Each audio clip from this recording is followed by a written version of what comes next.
شەو کەسێ پرسی لە خۆ دەرخستنی پەروانە شەو ئەو وتی ناتێگەیشت و تەجربەی مەردانە شەو هەرسیا بەختانی عشقە مەزهەری نووری هودان شەو نەبێ ئەستێرە مەستورن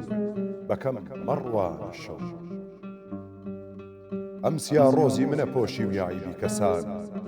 ئاشکارە سەتری ئەحواڵی گونەهکارە شەو بۆیە زوڵمەت پۆشە نووری ئەهلی جەوهەری دەرکەوێ سەیری حەقی کەن لەسەر ئەم ماڵ ئەستێرانە شەو نەبووە نابینێ لە شەو مەحرەمترێ تا ڕۆژی حەشر پەردە پۆشە هەم دەمە هەم دەردی عوشاقا شەو هەموو شەو چاوەڕێ ڕۆژ هەڵێ هەر ڕۆژ هەڵات مەحوە سەرتاپا لەبەر پێتە فیداکاران شەو خودپەرستینە لە شەو فێری پەرستن بن کە خۆر هەر دیاریدا بە دەوری سەریەدا قورباش فرقەتی ڕۆژە دەرونی کردە داغێکی سیا وەک منی سەودا زەدا ئاتەش زەدەی هیجران شەو گەر فراق ئاگر هەموو ڕۆژێ لە جەرجی بەرنەدا بۆ هەموو شەو تیرە دڵ سینەی زوخاڵستانە شەو تیرەگی وا فەزلی بۆ نادەم بەسەر ڕووناچیە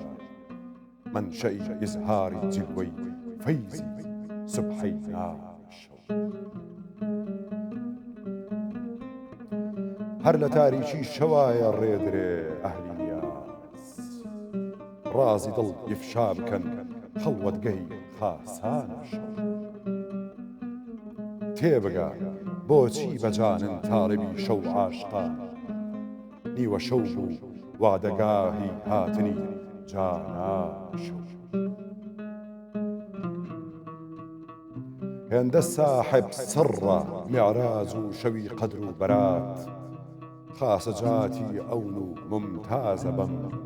ئەسرارانە شەو هەر کەسێ تاڵب بە دوڕی معریفەت کۆکردنە پڕ لە دوڕ دەریایەکی بێ مەهلەکەی خنکار شەو وەک خزر ئاوی حەیاتی فەیزی حەق ئافێتیە ئەو خوددا پێداوە مەحوی تا سەحەر ناڵانە شەو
شهر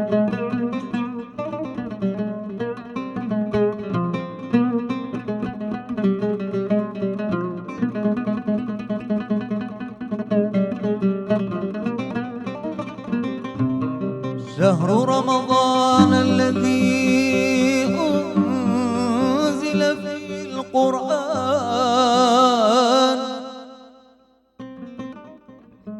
هدى للناس وبينات من الهدى والفرقان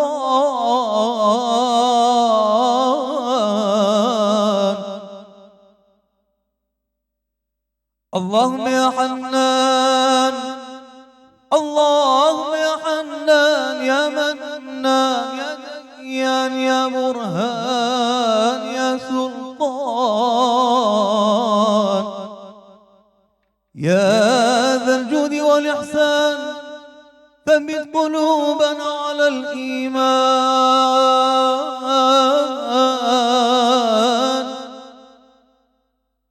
نرجو عفوك والغفران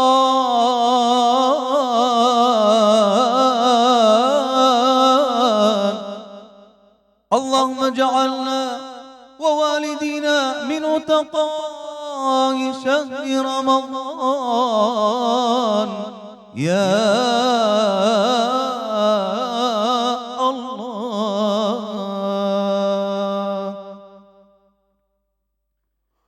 ويش را خودش فرازی بهت و دنگی و گل دنگی برای مهندری سپاس خودش فرازی بهت خود خیره بنویست کاک مەلا گەیلان جەنابی شت بەخێر بێ یاخوا زۆر سوار بۆ ئێوە دەستخۆشی و بەرنامە زوانتان لێ دەکەم سپاس. بە پیرۆزبایی مانجی ڕەمەزان لە گشت مسلمانان و بە تایبەتی خەرکی کوردستانی خۆمان لێ ئەوەی بەڕێزیش بەخێر بێ یاخوا سەلامەت وەکو ڕۆژانی دیکەش دەستی هەردوو مامۆستایان مامۆستا ئەحمەد و مامۆستا ڕوانی دەستیا خۆشی بەڕاستی بەرنامەکەیان ڕازاوەتر کردیە دەستیا خۆشبی سپاس ناوبینا خیر هاتن و خاطر خواستن يعني بتني 15 روز ناس بار كم يعني هدي الوداع دست بكر وقت تاي موجب بكر هر هو صايا لە پازدەوە دەست پێ دەکات دەبێتە ئەلودا پازدۆ ئەلوەداعی دەست پێ دەکا ئەمە وەکو لە مزگەفتی بابرین ذکرەکان دەکەین معبینەکان بابرین لە پازدەی ئەلوەداعی دەکەین بەڵێ بەڵێ بەڵێ تا پازدەی ڕەمەزانی مەرحەبایە دوێ ئەلوەداع يا نخوشه ناخۆشە ئەلوەداع لە مانجی ڕەمەزان و مەرحەبا لە ئێوەی ئەزیز بینەرانی خۆشەویستی بەرنامەی پاشیف خۆشحاڵین کە ئەمڕۆژ لەگەڵ ئێوەی خۆشەویست دەبین دیسان بە بڕگە و بابەتە جیاوازەکان بە تەوەری تایبەت کە ئەم شەویش ئامادە کراوە هاش صلاة عليك باش دي بحث السلام عليكم ورحمة الله وبركاته هم كاتينات نوا باشي وبازدي دا وكيل دسبيك جي موجب وتكرن وبرنو كجي مناقشة مع السر هندي بي مرحبا مرحبا يا شهر رمضان والوداع الوداع يا شهر رمضان تني كان روجا كتنا بين وانا دا في حياتي جاب جيانا جهمي اوصى خدي هر تشتكي دت دماهيكاوي هي كاتشوا جيان دا دماهيكا جيانا هي تني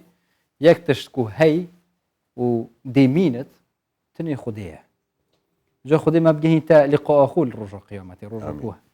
هميت شنافتشت تني اوت مينت يا جرين كوامت نوفا هيفا بيروز دا روش وشاف في هيفا بيروز يش ماتشن يش عمري ماتشن خديش مهمي بصرمانه قبيل كت خدي ولا ما بكت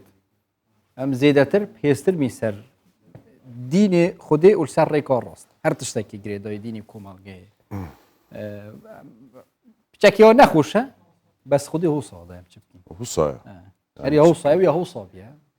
اش درفه جي افشفت چنكي سرا سقمش برهند مهوالش درفه منين بس صبوي كخدي حسكت ميوانه ديالا تايبه دي ما بس بري ام بحث الصبوي يمكن افرو جرينج ام افرو دادجين بابت تبيت افرو كه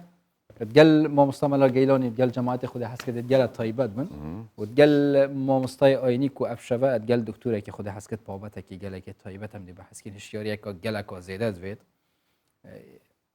يا بزحمته نوفا عندك تشتتين مثلا نوفا دقت آيات القرآن بيروس نجي فرمود البيغمبر صلى الله عليه وسلم يعني هميتش بنافات بتاعوتن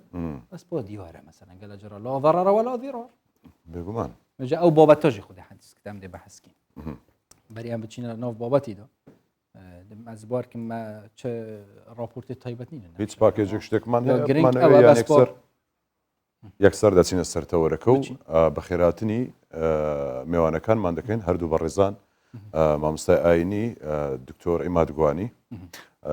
مامۆستای ئاینی هەروەها دکتۆر ئازاد حەسەن پسپۆر لە دەمار و مێشک بەخێراتنی هەردووشان دەکەین مامۆستا ژان مجلس ما گەرمتر لێ بتوانە بەخێر بێ سەرچاوە عليكم السلام ورحمة الله وبركاته قلب خيرات دكتور تقلب خيرات بەخێر بێ دکتۆر يلا ئەحواڵتان تکایە فەرمو هەردووچیان دکتۆرن عليك بوارك إذا دكتورة مامۆستا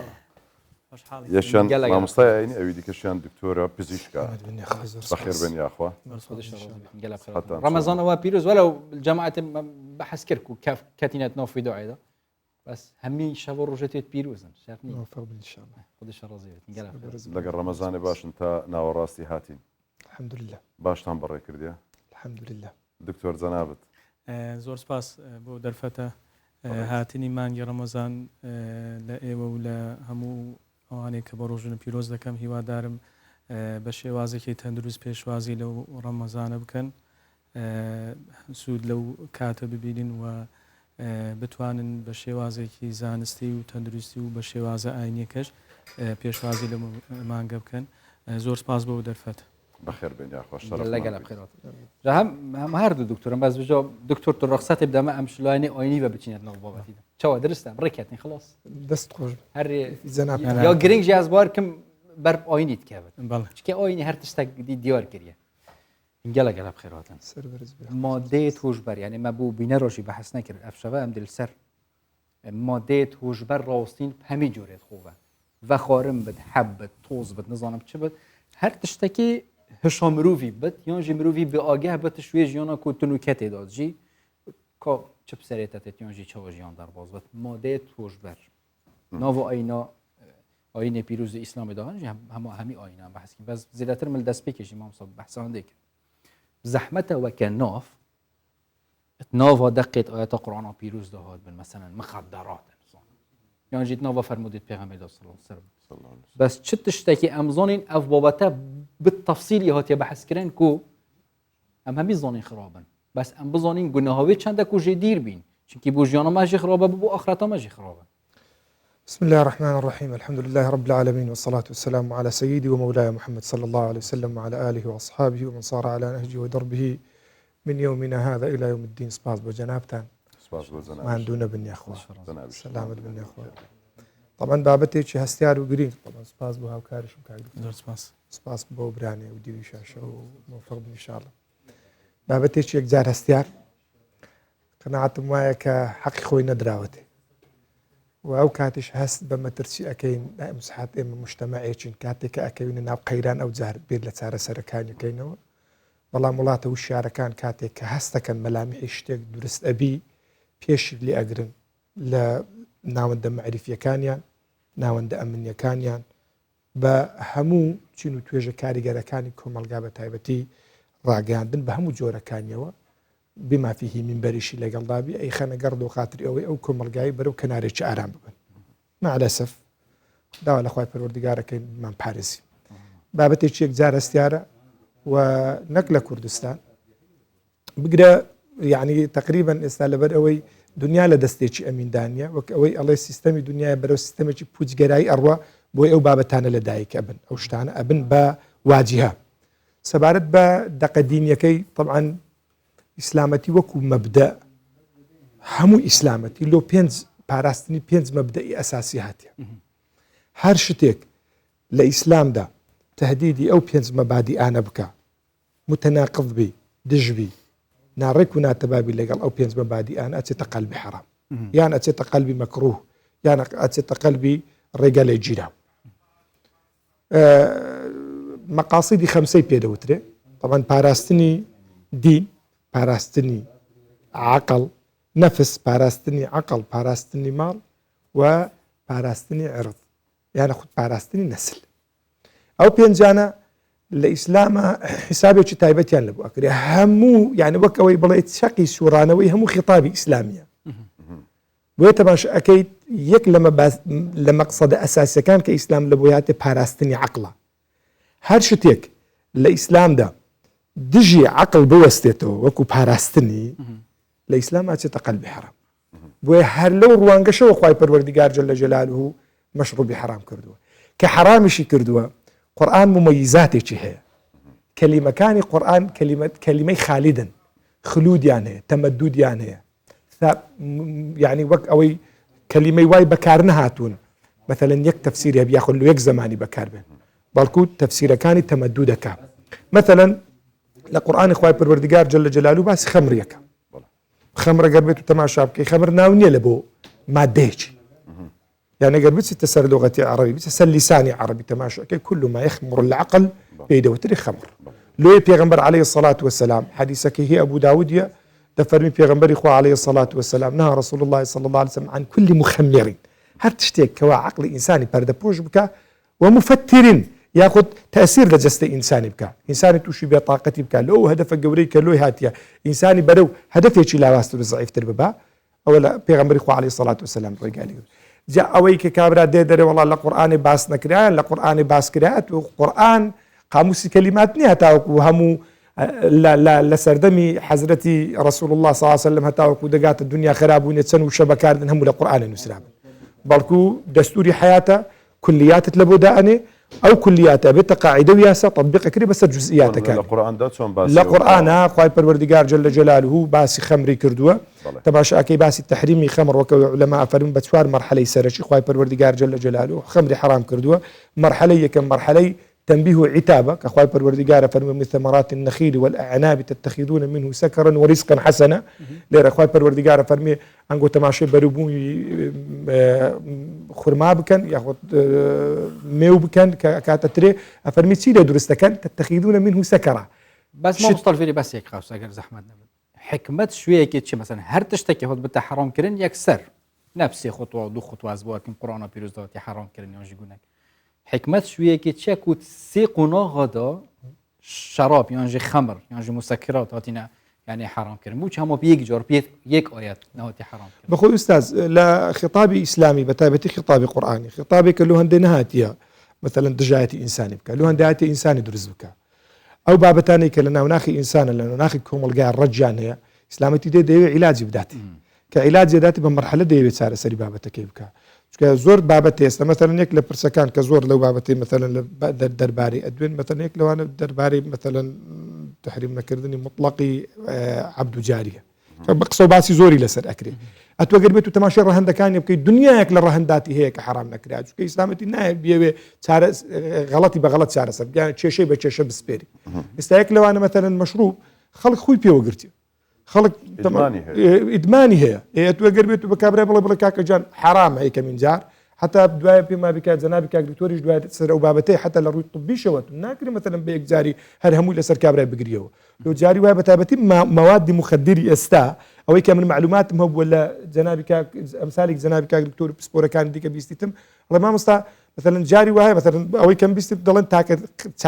خستخانه كلا شرقي اوسطها شارع سري او بابتان اكل لمرحله كانك لمرحله متقدم لتركيا بيستي بشش مانجا كابرا ابي وشش مانجا انا ومرحله انا ببري حتى وكو بتواني كابرا كمك عافيه ور بقري كوات الاسلام تيجي تماشى اكي ريك لبري خطابي قراني بيتسوانني لقل دقه طبيه كان ديوي صحتي انسان ديوي عقلي مروف ديوي وجودي مروف بباريزي كوي بباريزي وقت باسم كرناوي تششه بتششه سار سرك دەیەوێ بە خطابێکی عقلانی بە خطابێکی مؤثر بە خطابێکی کاریگەر دەیەوێت شتەکان لە ڕێک و ڕیشاڵێنی هەردوێش تەماشا ئەکەیت یەکەمین جار خوای پەروەردگارە فەرمی چی ئەفەرمیانگۆ لەو دارانە چی لێ دروستەکەن ڕزقی حەسەنی لێ دروستەکەن خەمریشی لێ دروستەکەن ئەوەی سیر و سیاسێک لە سیاسی کوردەکان دەیگۆ وەڵا بە دەقی ئەو ئاەتەی مەشروب حەلالە طبعا كابرا دەڵێن من تكلم في غير علمه أتى بالعجائب طبعا كابرا قالوا تخصصين بهم مرحلة كمان مرحلة دوم أو آيات إخوة پروردگار فرمي أيها الذين آمنوا لا تقربوا الصلاة وأنتم سكارى نزيد نوێژێ مەبن ئەگەر بێت وێوە سەرخۆش بن سببی ئەسباب نزولی ئەو بابەتەی چیە دەڵێ یەک لە سەحابەکان هاتیتە نوێژێ تماشاکە لە سەرخۆشە خەریکی قورئان خوێن يقول يا أيها الكافرون لباتی برێ لا أعبد ما تعبدون دەرێ أعبد ما تعبدون ئەی پەرستم ئەوەی کە ئێوە ئەی پەرستن لێرە خوای پەروەردگار مەرحەلەی دووەم دەست پێکا فەرمی ئەو جارێ نێزیی نوێژێ مەبن بە سەرخۆشی مرحلة دوم وزارة تهيئي إنسان كان بكامل تر يعني سيلي دكا أبي لما ساحين نويجا للروجة لبين زارة تو نزيج مشروبي نبي مرحلة سيم أو جاري دس بيكا كم الله صحابك دينا خدمة بيغمبري عليه الصلاة والسلام يا رسول الله صلى الله تعالى عليه وسلم هاتينا بزانين مسألة خمر شيخ واي پروردگار القرآن فرموا ويسألونك عن الخمر والميسر قل فيهما إثم كبير ومنافع للناس عندك العلماء دلين أو مرحلة دوما دلين لبيغمبر برسن يا رسول الله صلى الله تعالى عليه وسلم أري خمر تشيا دباب زاني لكاتك عقل أبا باشا أبي حكمي تبي واي پروردگار أواتي نرت خوار أفرمي يا رسول الله صلى الله عليه وسلم درباري مشروب بعام كذا فرمي خمر وق باسم كرد ما مصالي ربو وق باسم كرد خمر ناونية تنها لبو يك نوع لبو ناو لبو يعني وق أو والله اسمي جنسه كل ما يختمر العقل أو كل ما يخمر العقل أو إكوا عقل إنسان دابا بوشي بيدو تري خمر هر شكلك بهر ناو شي دني حتى وكو دنيا خرابة بي هر شتيك كوا عقل إنسان داب بوشي لو هدفك لبو ياتي دتي تقال بحرامي ليه خوي پروردگار فرمي ليتا برسن درباري خمر وميسرة تماشي قمار مشروب بيك وحسابك فربيان يقول فيهما إثم كبير ومنافع للناس تاوانی زۆری تێدا زەرری زۆری تێدا بەڵام لە ڕوەتی جاریەکەش ئەگەر بێت و تەماشاکەی لەبەرەوەی لە ناو قوڕیشا تیجارەتی پێ دەکرا خەڵک پارەی پێ پەیدا دەکرد منافعیشی تێدا ئەو زار دەگاتە مەرحەلەیەکی متقدمتر لە کاتێک ئەزانی زەویەکە مهەیە ئەخوای پەروەردگارە فەرمی چی ئەفەرمی إنما الخمر والميسر والأنصاب والأزلام رجس من عمل الشيطان فاجتنبوه جا مترسية وآيتي لچێن دەرێت زۆر شت عملی شەیتانن فەشتەنیبوه لێی دوور دەکەوێنێ بەڵام جارجاریش دەکرێ هەندێک گوناه ما بەخۆی ئیشکالەکە لە چێن دەرەیە کابرا دەرێتەمە دەرێمە مستەکە خوای پەروەردگار وەی نەگوتە حرامە لە هەموو قورئانی بگەڕێ خوای پەروەردگار نەیگوتە زینا حرامە بەڵام خوای پەروەردگار فەرمووی ولا تقربوا الزنا هەنێزێکی مەبن باسی حرامی هەر مەکە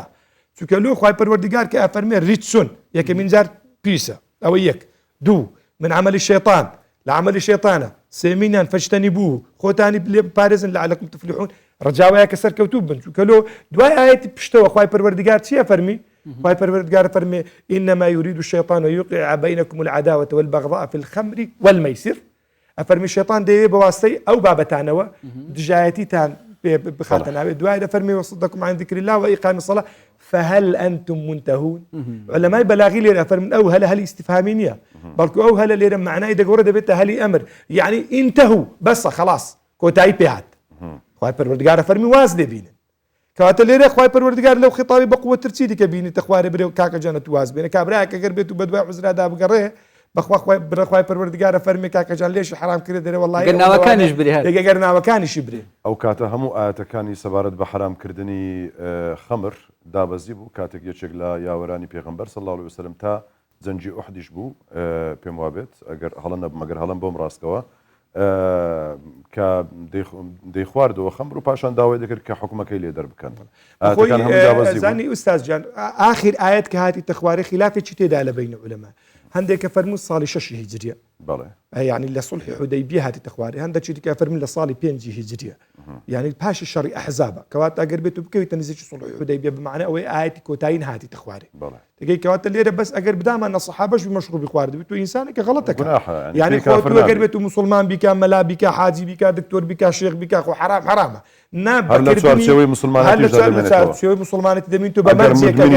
بمرجك أقربته بي حلال نبي بي حلال نبي أو بابتي شديك لا عقيدة إذا كابرا أقربته مدمن ببيع ودبيت بابتي شديك كابرا مدمن أقايل نوجابي كابرا مدمن أقايل من دال خوابي كابرا مدمن أقايل واجباتي دي كدبي كوات أتوقربته ليرة بيش بلون كنا بارو تام بار لو دي قرب ما لا خوارا كابو كاش دي كنايكا باش بيش ويش رجع بيدراوني زور باشا دكتور عماد ديمو لايتو بتيرو تسريش سلا سرو دكين دسني لاي دكتور آزاد أما دكتور باسي كرد للروانجي شريعتي إسلام وكاتون حرام كراو وزر وزيانة كانتين للرهندي بزيشتيوا مادة هوش بركان بشويشي قشتي هر هموي تاچەند کاریگەری خراپی لەسەر تەندروستی مرۆڤ هەیە. دیارە مادە هۆشبەرەکان بەو مادانە دەرێن کە کاریگەری هەیە لەسەر هۆش بیرکردنەوە. ئەو مادانە چەند سیفەتێکیان هەیە چەند کاریگەریەکیان هەیە گرنگترینیان ئەوەیە کە پێ دەڵێن tolerance and dependence. tolerance dependence چیە؟ واتە ئەگەر ئەو کەسە ئەو مادەی کە بەکاری دێنێ بەرگری زیاد دەکات. بۆ نمونە ئەگەر کەسێک حەبێک بخوا لەوانەیە بە یەک حەب ئازاری بشکێ بەڵام بە تێپەڕبوونی کات ئەگەر بڕێکی پێویستی بە بڕێکی زیاتر هەیە لە جیاتی 1 حەب دەبێت 2 حەب بەکار بهێنێ 3 حەب بەکار بێنێ یان ئەگەر بە زمانێکی سادەتر بڵین ئەگەر کەسێک بە 1 هێلکە تێر بخوا بەڵام دواتر ڕادێ بە 1 هێلکە و 2 هێلکە و زیاتر ناخوا پێویستی بە بڕێکی زیاترە کەواتە یەکەم شت ئەو کەسە بەرگری زیاتر پەیدا دەکات پێویستی بە بڕێکی زیاتر لەو مادەیە کە بەکاری دێنێت دووەمیان پێویستە ئەو کەسە ڕادێ لەسەر ئەو شتە ئەنی لەسەر ئەو مادەیە واتە وا دەکات هەر کاتێک کە ئەو مادەی ڕابگرێ نیشانە لێ بە دیار دەکەون کە هەندێک جار هەیە ئەو نیشانانە مەترسیدارن بۆیە لەشی مرۆڤ کە مرۆڤ پێک هاتووە لە 2 بەشی سەرەکی وەکو جەستە و لایەنی ڕۆحی و لایەنی ڕۆحی و لایەنی بیرکردنەوە لایەنی ڕۆحیش دەکرێتە 2 بەشەوە پاداشت و سزا مرۆڤ پێویستی بە پاداشت و سزا هەیە و چۆن حساب بوون کە خەڵک بە ڕۆژوو دەبێت لایەنی پاداشت و سزاکەی هەیە پاداشتەکەی ئەوەیە کە بەهەشتە و سزاکەشی کە جەهەندەمە لە مێشکیش سنتەرمان هەیە سنتەری پاداشتی پێ دەڵێن سنتەری پاداش کە بە زمانە پزیشکێک پێ دەڵێن ریوەرد سنتەر ریوەرد سنتەر کە لە بەری مێشکە مادەیەک دەردەدرێت پێ دەڵێن دۆپامین ئەو دۆپامینە بڵێ بەرپرسە لە هەستی خۆشی هۆرمۆنی سەعادەتە بڵێ هەستی خۆشی هەست باوەڕ بەخۆبوون هەستی دڵنیایی هەستی هێز و وزە دیارە کە ئەو سنتەرە ئەو مادەیە دەردەدات کاری خۆی دەکات ئەو مادانە ئەو مادە هۆشبەرانە کاریان لەسەر سنتەری هۆشە سنتەری پاداشتە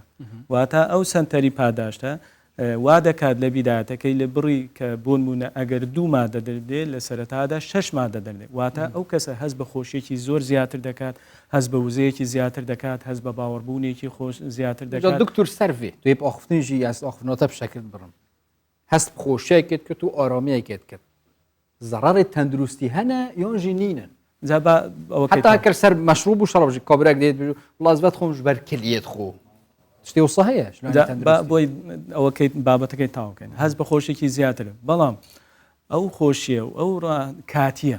لەبەرچی لەبەر دووشت هەروکو گوتم لەسەرەتا لەشی مرۆڤ پێویستی تۆلەرانس پیدا دەکات بەرگری پیدا دەکات لەسەرەتا کە بڕێکی کەم پێویستی بە بڕێکی زیاتر دەبێت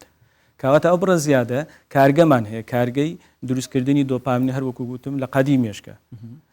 ئەو سەرچاوە دەرێکی کە وەری دەگری دۆپامینەکەیکە و ئەو دەرمانانە کە مادەی دۆپامین زیاتر دەدا وا هەز دەکات زیاتر بڕێکی زیاتر بە بگرێ بە تێپەڕبوونی کات ئەتۆ پێویست بە دۆپامینێکی زیاترە و کارگەکەشت ئەو دۆپامینەی نییە بۆ کەواتە پێویست بە سەرچاوی دەرێکی دەبێت وەک بە تێپەڕبوونی کات ئەو کارگەیە لە سەرەتادا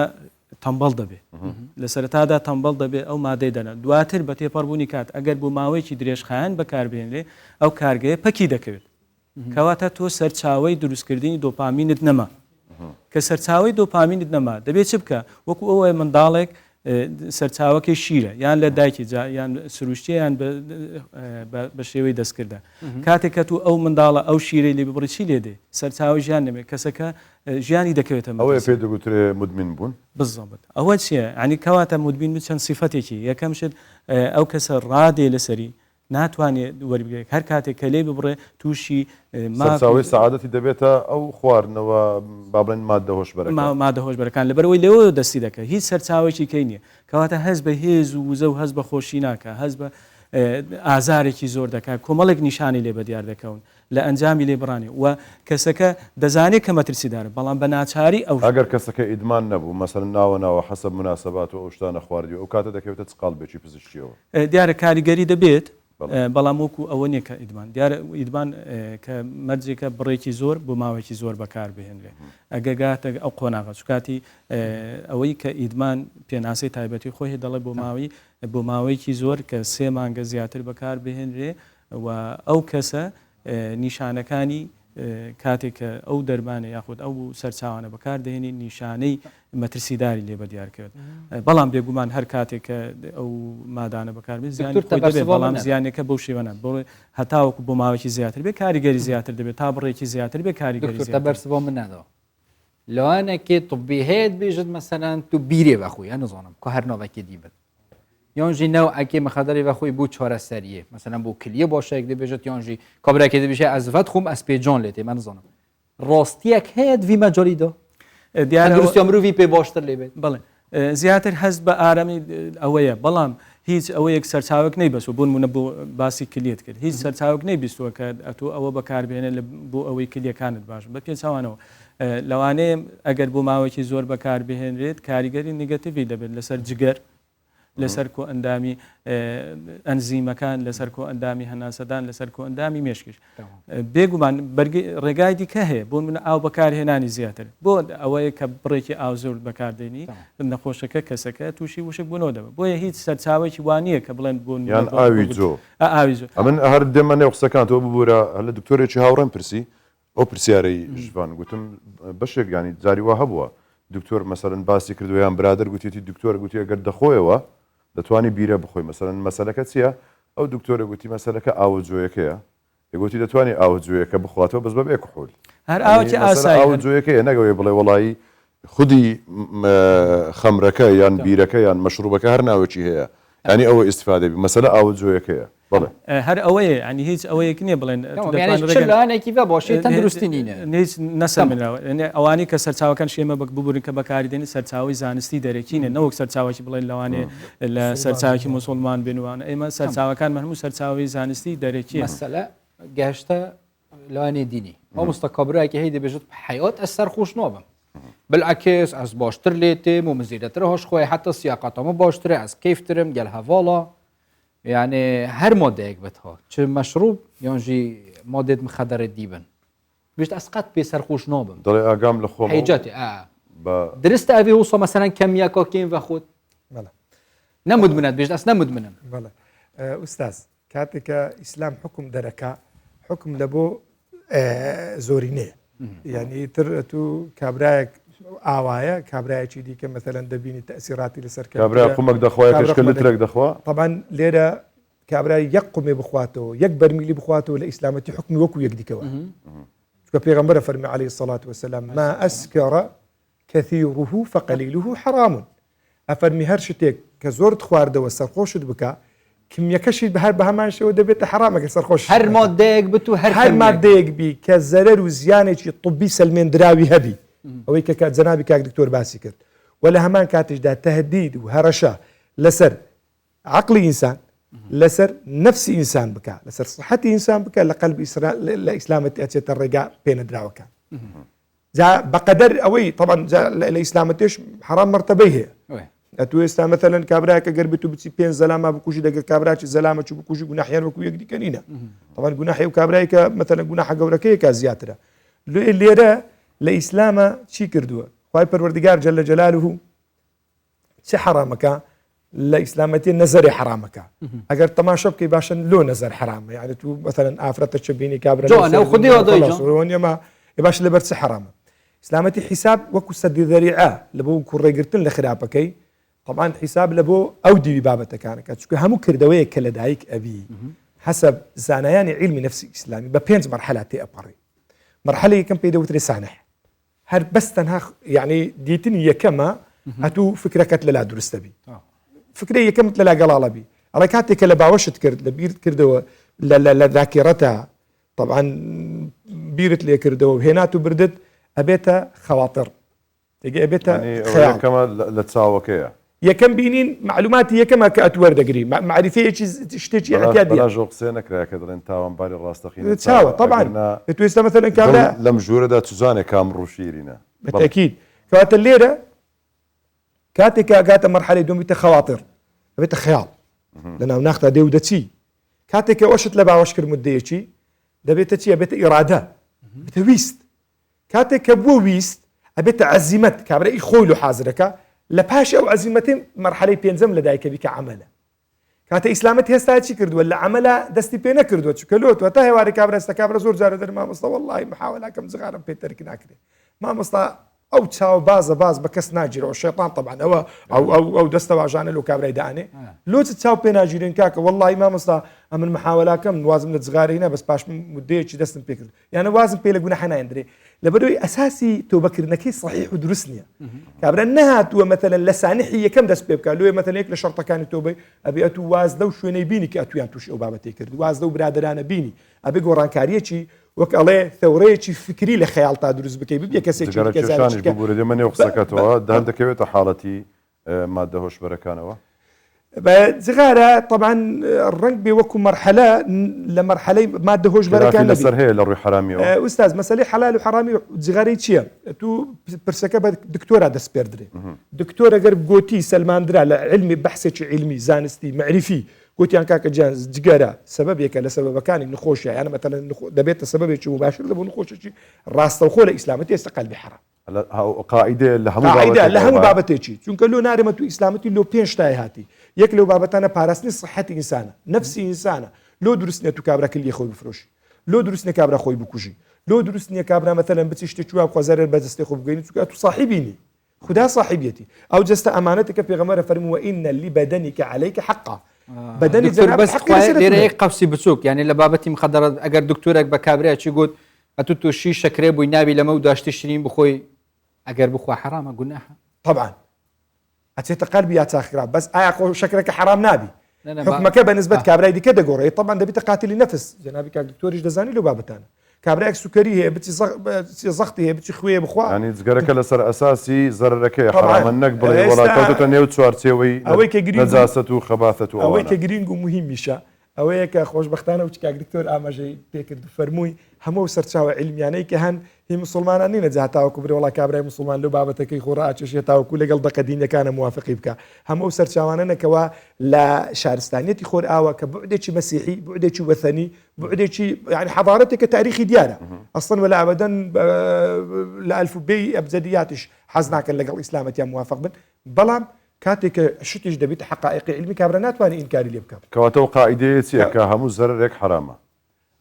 لإسلام طبعا موافق القرآن موافق إسلامتي موافق هم دين مثلا استخوي پروردگار جل جلاله درباري پیغمبر عليه الصلاة والسلام كفرمي ويحل لهم الطيبات ويحرم عليهم الخبائث أفرمي خوا پیغمبر عليه الصلاة والسلام يكلي إيش كاني أويك حلال خوا پروردگار حلال كرد لويان ريبي أدا وأويك بيسيشا خبائث هەماش هاوشێوەیە لەگەڵ شتێک کە زەرری هەیە تاکید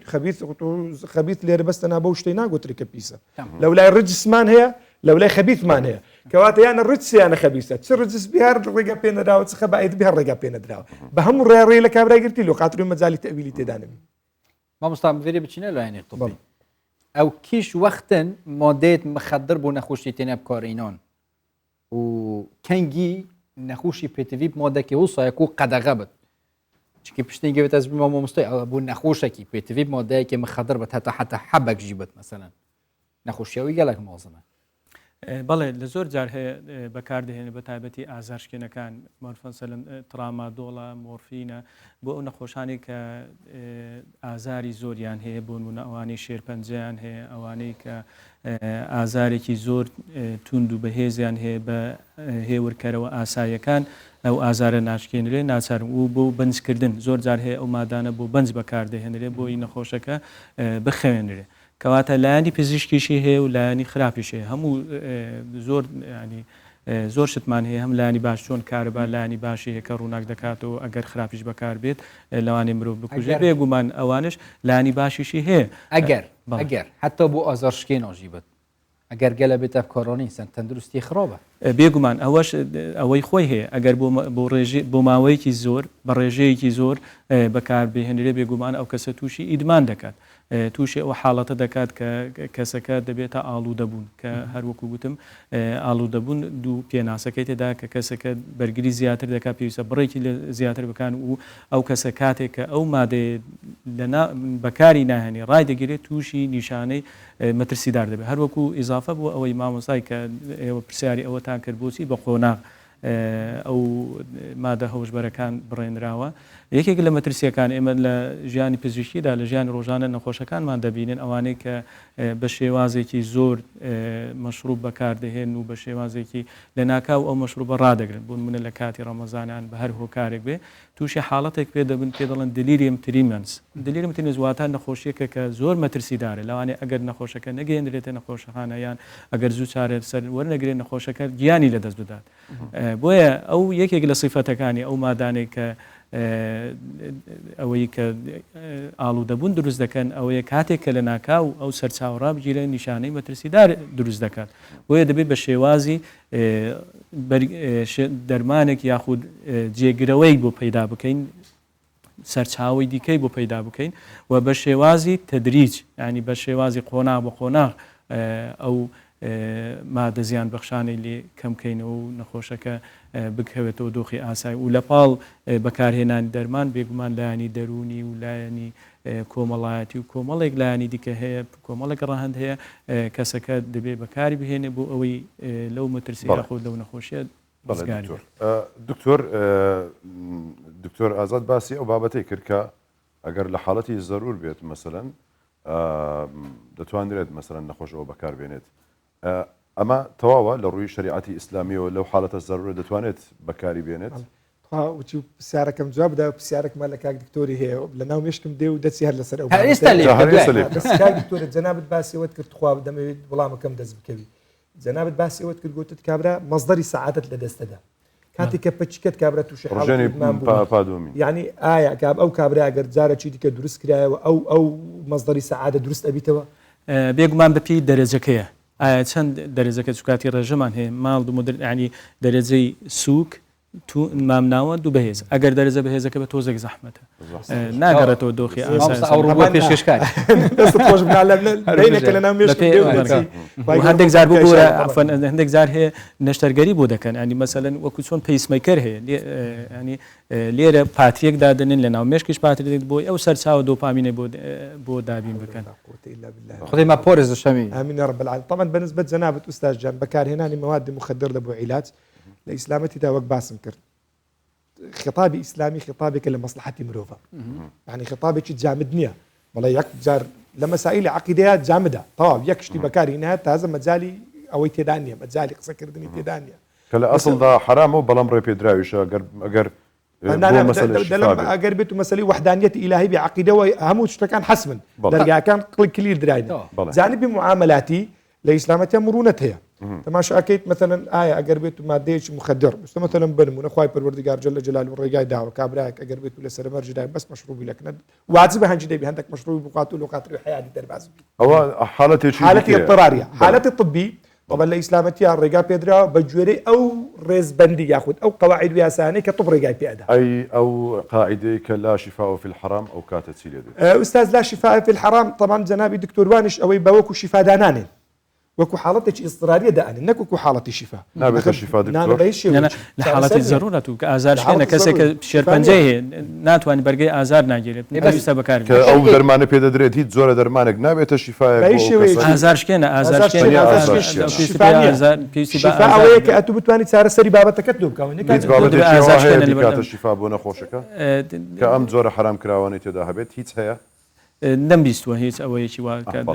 ینی کەواتە لێرە حەدیسەکە عیبی نییە بە زۆر زاری وایە ئەمە لەبەرەوەی مثلا وش جەنابی دکتۆری فەرمووی مثلا شکاندنی ئەوەش بە شیفا دەزانین بەس ئەوە شیفا نییە ئەوە کەمکردنی ئازارە لە مەرحەلێک لە مەرحەلەکان کە اختصاصی کاک دکتۆریە في كل الأحوال لشريعة إسلامي دا مثلا بكاريناني مواد مخدر بكاريناني لبو عمليات تخدير مثلا كحول تبو تعقيمي دست بشكل مادي كحولي تدا اما ليره بابتي عم برديت تشين ليره برديت انا ناو بابتي تحلل يعني ماديك لنا مادي شي ديكا اتوا اكثريتك حكم ليره ورقدي لو الاسلامتيا اويك كومالا دكتوريك بپیوره چی زانستی او شتانی که بکاردینن بقدر او ضرورتی که پیوستیان پیه بالا الاسلامتی اشکال تشتیدن ورئی من رئی زنان با مستطيع دكتور هردوجي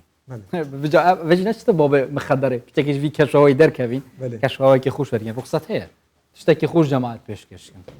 كيف بابا ترستيش زي مروي تشليت كت مروي او كت مروي عيجز كت مخدر شلا خدي مهميه جي بول ثبت توش بين الاسلامتيه بدت نو تشتكي خوش بلوبيت ابيش كشكن نو خدي لي بينن ودي فاجر نبد نو بابا خد اشتك بس پیغمبري تدا يا الله اللهم صل على سيدنا محمد برچ بتوان بگذرون معنا ودام كين بذكري او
قلب خوش بستني تو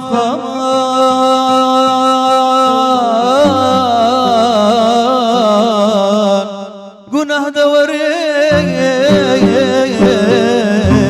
بيادي تو أمان أمان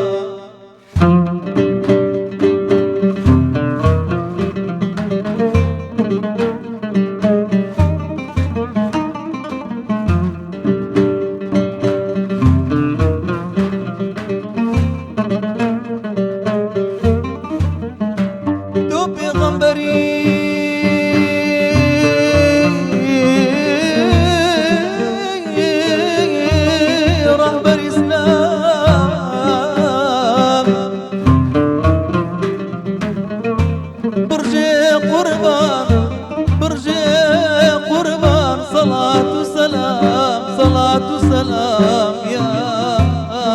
رسول الله يا شفاعة يا رسول الله الله الله كريم يا الله صلوات سر حبيب يا الله صلوات سر حبيب الله الله الله كريم يا الله صلوات سر حبيب يا الله صلوات سر حبيب الله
حبيب الله صلوات سر حبيب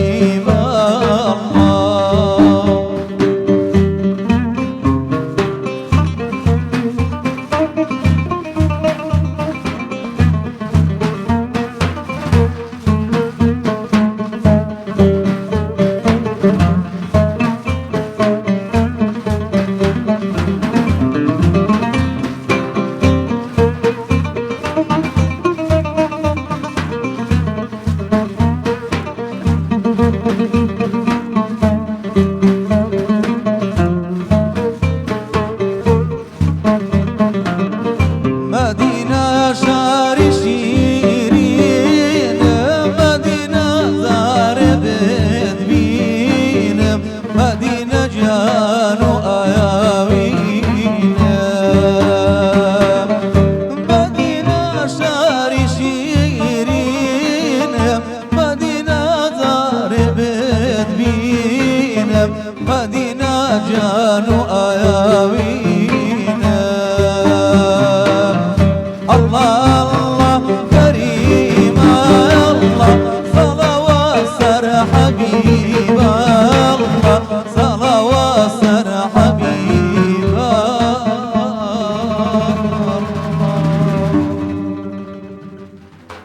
اللهم صل على محمد اللهم صل جزاك وي الله. خودش رازی وای دەست هەرهەبن یاخوا بەخێرێنەوە بەس ڕوونکردنەکە بچیک دەست پێکەوە بەرنامەی چەنەواتێکت قورآن پیرۆسات نەخواندن هەفکاری طبعا چما بەس پێ نەبی بەس مژیلی موسیقی ئەو کەربیت ناو جاوێت خدا یعنی کەس خەلەت تێنەگاتی بابەتی دیتی تێتگات تێ نەگەشت نەدیتیژی شڵۆ خەلەتیڤەن هاتیەوە هەرگرتن چ بووە گەم لە مۆزوعینە باش چ بوو مادەم ئاگادینێ تەوا با پێویستە هەندێک جار لەوەی کەس بەغەڵەت شتەکە بڵاو ناکاتەوە ئەها ئەوەی مۆسیقاکە دەست خۆش دەست خۆش مامۆستا دەست خۆش ئەو تۆ زانیمان ئەوەی بخواتەوە حرامە بە هەجنەوە کەمیژبی قومەکبی توزانم بەلتربی کابراک دەڵێ ئەمن ناخۆمەوە بەس برادری زۆرم هەنێ لە مەجلساندا دەنووشین شەراب دادنێ مەشروب دادنێ پێویست ناکە هەستم تەوە ئەتیادیە کەینێ پێویستە ئەو مجلسە بەجێ بێرین کە شەراب و مەشروبی تێدایە کەنێژ ئەتیادیە مەسەن برادری خۆمانە دانیشین کەش و هەوەیەکی خۆش ئەو حەدیسەی شارب و عامل و ئەوە صحیحەوە حەدیث بەڵێ طبعا ئوستاز وەک باسم کرد لە ئیسلامەتی حیساب لە بۆ چ دەکرێت حیسابەکە بەوەی کە ئینسانی پارێزراوی بە هەموو بابەتەکانەوە فەرمی خۆتی لێ بپارێزە خۆ لێ پاراستن لە چ دەست پێەکە لە دانیشتێکی بیدایی دەست پێەکە هەتاوەکو دەگاتە کۆتایی هاتنێکی نهایی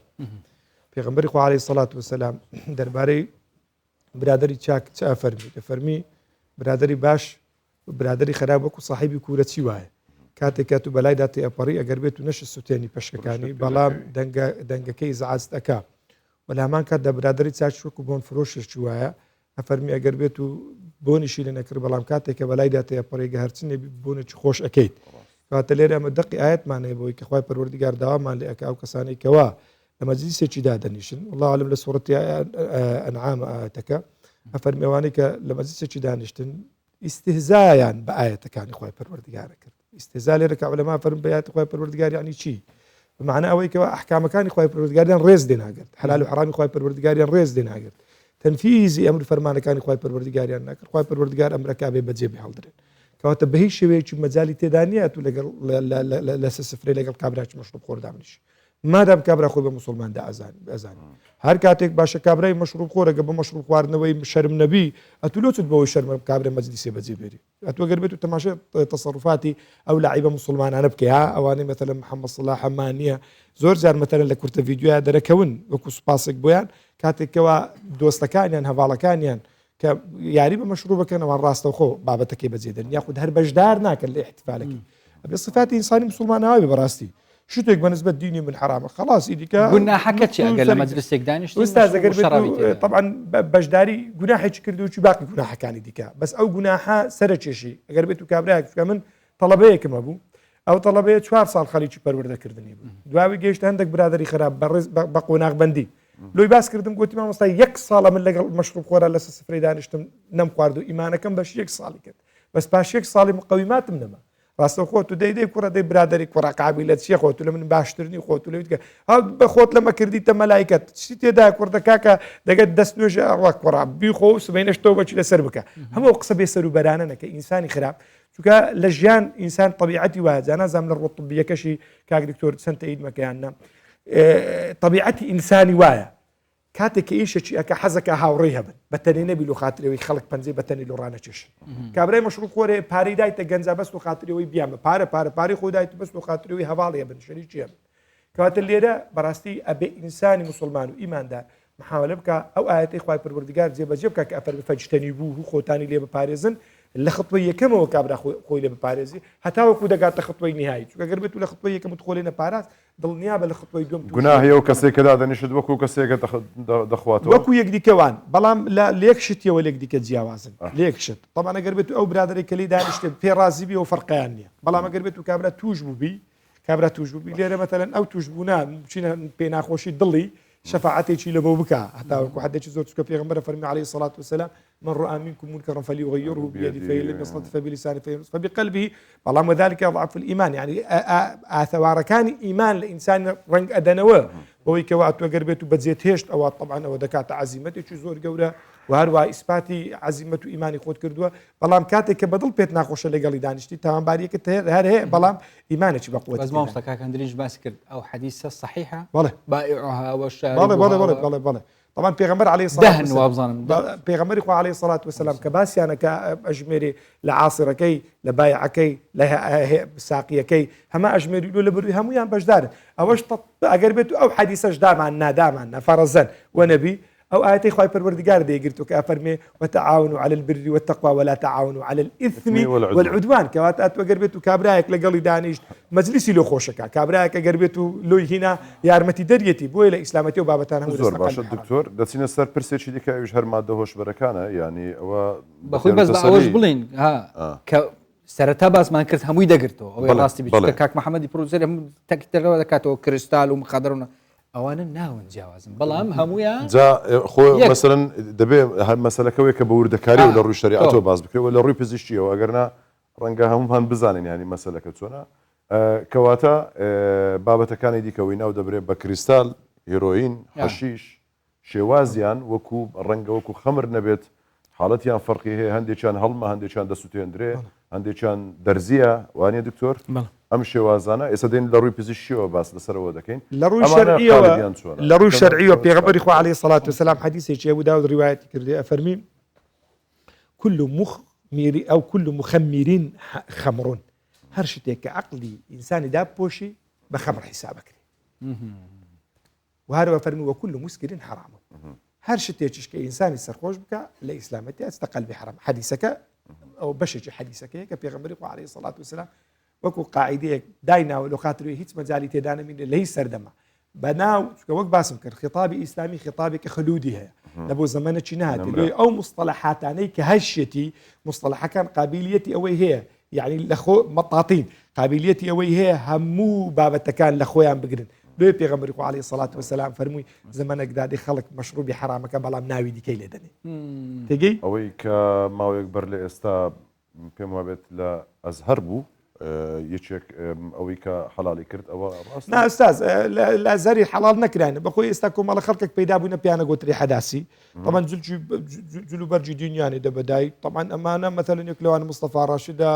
یەک لەوانە مصریەکان پێڵێن میزۆ وڵای نازەم ناو حەقیقەکەی چییە طبعا ئەو جۆرە کەسان لە ناو خۆشمان طبعا لە ناو خۆشمان خەڵکێک پەیدا بووە ناویان لێنانی ناوی گەورە لە تەلەڤیزۆنەوە دیارەکەون قەبەوە باعیسی ئیسلامی ئەوە نازانم چی و چی کابرا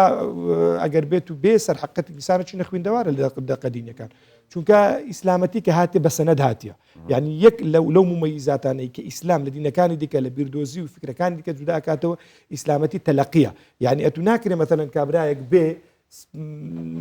لە سەدەی سیەما بژی برێ وەڵا کاکەم ئیستیغنامە بی لە سەدەی یەکەمی هیجریە شتیواتە لە ئیسلامەتی وجودی نییە چونکە لۆ ئیسلامەتی کە هاتیە بە سەنەد هاتیە ئەتو تەماشاکەی پێغەمبەری خوا عليه الصلاة والسلام مثلا قورآن بەچ هاتێتە خوارێ بە لیسانی عەرەبی نەک بە لوغەی عەرەبی کە بە لیسانی عەرەبی هاتێتە خوارێت و پێویست بەو سەردەمیە کە ئەو لیسانەی تێدا بەکارهاتێ کەواتە چۆن نەکرێ مثلا تو دقی ئاەتەکان تەفسیر بکەی بەبێ ئەوەی کەواتە لیسانی عەرەبی بزانێ لسانی عربي نك لغة عربي فرقي هي مثلا فرقة بسيط لو خاطروا بينران بزان بابتك وبنمونا اگر باللغة قرآن التفسير بكي مثلا جنة لإسلام للغتها بمعنى بيستاندي باشا لقرآن بمعنى بيستان ناي لقرآن معناه جورتري هي لبيستاني بس باقي شيء كلو ديوا لباشي قيامته ماني لو ديوي جيانا وهروال لبو باداشتو وقت جناب دكتور باس كرد لبو باداش داندرا لو هروكو غيث ومطر طبعا كواتا توليره بعده ديكي هي بعده عقائدي هي كاسلامتي تسنى اهتمام بالدنيا دا وانتش اهتمام بقيامه دا اتو اقربتو بس بيستاني بكر بستاني الدنيا خلاص برا بعد قيامتك تليبري لو ابي اتو بقريت وسدسي لوي وجنتكو بكار هاتيا پیغمبر کو باس كرد عليه الصلاه والسلام صحابه كان پیغمبر عليه الصلاه والسلام كل جنه تجيشتين كواتا ليره استاذ ئەمە تەماشاکەیت ئەو مستەڵەحاتانەی کە ئێستا بەکاردەهێنرێن وەکو مەتەلەن هیڕۆینە حەشیشە تریاکە ناوی دیکەش دێن ناوی دیکەش لە دایک ئەبن مەتەنەوە جگاری ئەلکترۆنیەکە مەتەلەن ئەوەی دەناوەکەن حەشیش و تریاک و تشتی هەندێکیان کە دەناوی دەکرێت هەمویان دەستنە قەلبی حەرامی ئەو بابەتانە لە سەدەی هەفت و هەشتی هیجری دێنە ناو کتابەکانی مسلمانە چکە پێشتر بوونیان نەبوو بەکار ناتینە بەس ئەگەر تەماشای حەدیثێکی بکەی ئیمامی مسلم لەمان ڕیوایەتەکە کۆتایی بە هەموو ئەو بابەتانە دینی کابرای مسلمان دەرگە لەسەر هەموو مسلمانە قەپاتەکە دەفەرمی لە پێغەمبەر پرسنیا رسول الله صلی الله عليه وسلم شوێنێکێ لە یەمەن پێی دەوترێت جێشان قەومی ئەو شارەی خواردنەکی بەکاردێنن لە گەنمەشامی دروستیەکەن پێی دەوترێ المرزو بەو ناوەی نایبە المرز یا رسول الله صلی الله عليه وسلم ئەوە حەلالە یان حەرامە گوتیەوە حەدیثە مسلمە بەڵێ پێغەمبەری خوا عەلەیهی سەڵات وسەلام ڕاستە خۆ لە سائیلەکەی پرسی لە کابرای پرسیارەکە فەرمی ئەوە مسکرون هو سەرخۆشکەر ئەو مادەیانەنا وتی بەڵێ یا رسول الله کە گوتی نعم فەرمی كل مسكر حرام إلى يوم القيامة هیچ کەسێکیش ناتوانێت حەڵالی بکە سبەینێ بە 1000 ئەزار و 1000 مەلا و 1000 شێخ و 1000 فلان و فلان فتوای لەسەر بدا هەر بە کورتی مەستی و سەرخۆشی یەک شتە مەستی و سەرخۆشی یەک ڕەنگبی لە ڕووی ڕووچوونەوە کاک دکتۆر تەخەسوسی کاک دکتۆریە بەمە بەزەوە پرسیارە دەکەم چکە زۆر کەسێ دەڵێ کاکەم بەس مەز دەبم سەرخۆش نابم کاکێ وەکو یەکە لە ڕووی ئیسلامەتیەوە طبعاً ئەتوە گەر بێت و مادام ئەو کابرای مەستیش تەماشاکە حرەکاتی تەواو نینە تێگێت و تەماشاکە ئینسان خوای گەورە و عەقڵ جوانی دایتە کابرای یعنی کابرا هەیە تەسەوڕەکەی ئوستاز ئەو نمونەیە جێڕمۆ لۆ خاتری ئەوەی کە خەڵک پەن بگری ئەگەر نا لۆ ئەوەی نێت کە پێغەمبەر فەرمی عەلەیهی سەڵات وسەلام شتە خراپەکان پەردەپۆش بکەن نەک ئەمە ببینە ڕەواز دەرپێیەوە لۆ خاتری مەجاریش بدەمە کاک دکتۆری کابرا هەبووە تەلەفۆنی کردێ گوتی مامۆستا برام کابرایەکە مدمینە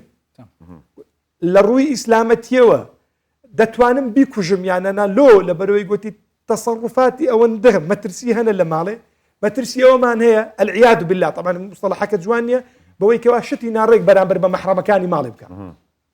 ئایا دروستە بیکوژین یانە نەیکوژین یانە تو سیر بکە ئینسانە گاتە دەنەئەتێک سیر بکە ئینسانە کاتە انحطاطێک و دابەزینێک لە ڕووی مستەوای ئینسانیەوە ئەو ئینسانە جوانە ئەو ئینسانە لۆ هەندێک زەوی ئاوادان بکە لۆ هەندێک ببیتە ئینسانێک جێ پەنجەی خۆی بەجێبێری لۆ هەندێک ئەو ئینسانە ببیتە جێنشینی خوای پەروەردگار لەسەر زەوی کەچی ئەو کابرایە بەدەست يعني تصورەکەی کابرا مثلا تەلەفۆنی کردە گوتی مامۆستا خوشکم چوتێکی کابرای مەشروف خۆر هاتی تۆ خۆش بووە بردیتمانەکەن شێخاکن مەلایەکن دکتۆری متخصص لە ئاخیر وە دیارکەتیە کە خوشی میشی فێر کردیا وە خوشتیش بوویتە مدمین لەسەر ئەو بابەتێ بۆیە بەڕاستی کارەساتێکی زۆر زۆر گەورەیە لەبەر هەندێک ئیسلامەتی ئەو تەرکیزەی لەسەرەکە هەتاوەکو ئێستا توش ئەو ماڵوێرانیە نێ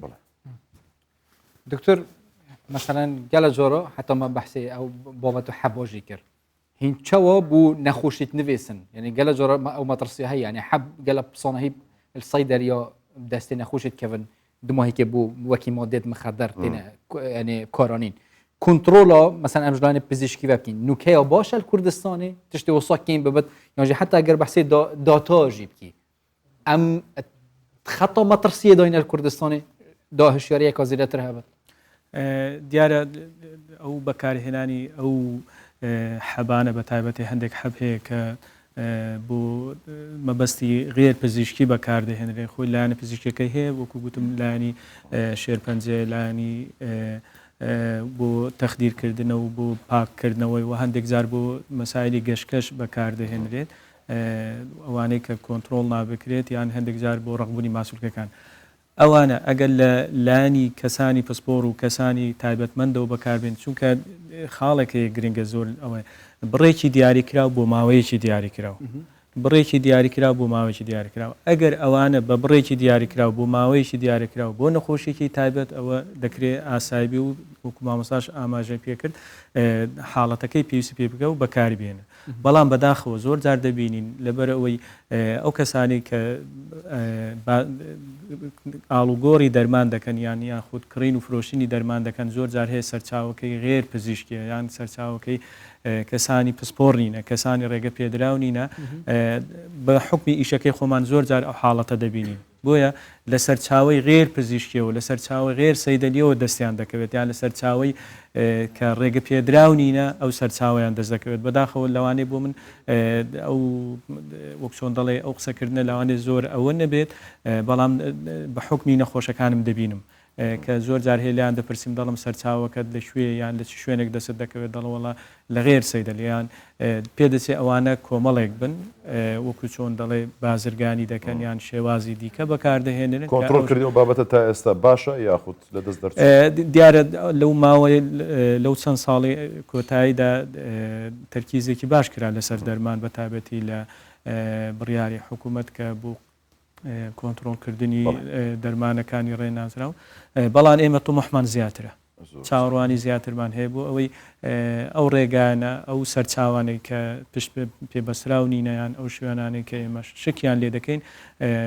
بەکار نەهێنرێن چونکە بەداخەوە دیاردێکی زۆر زۆر مەترسیدارە و کاریگەری لەسەر چینێکی زۆر زۆر تایبەت دەبێت بە تایبەتی گەنجان ئەوانەی کە لە تەمەنی تازە پێگەشتواندا هەنا بۆیە زۆر زۆر گرنگە تەرکیز لەسەر بکرێت و هەوڵ بدرێت ئەو سەرچاوە نادیارانەی ئەو سەرچاوە نا یاساییانەی ئەو سەرچاوانەی کە ڕێگە پێدراونینە ئەو سەرچاوانە کۆنتڕۆل بکرێت. ڕێزدار پزیشک ئازاد حەسەن پسپۆر لە مێشک و دەمار هەروەها ڕێزدار دکتۆر ئەیمادگوانی مامۆستایانی زۆر سپاس بە ئامادەبوونتان بەرەکەتدار گەلە خۆشحاڵ لەو کاتەکەمەدا سپاس بۆ ئەو زانیارانەتان کە ئێوە گیانتان بە بینەرانی عزیز و بە ئێمەش بابەتی هەموو گشتمەی کە من رأى منكم منكرا فليغيروا بيده حتى دمای که ئەوە پێتری مەهەمیە ئەوە ناشتە بابێ والله ئەوە ئازادیە کەسیە و تاکە کەسیە بەتایبەتی دەسەڵاتی سیاسی یعنی ئەوە بەتایبەت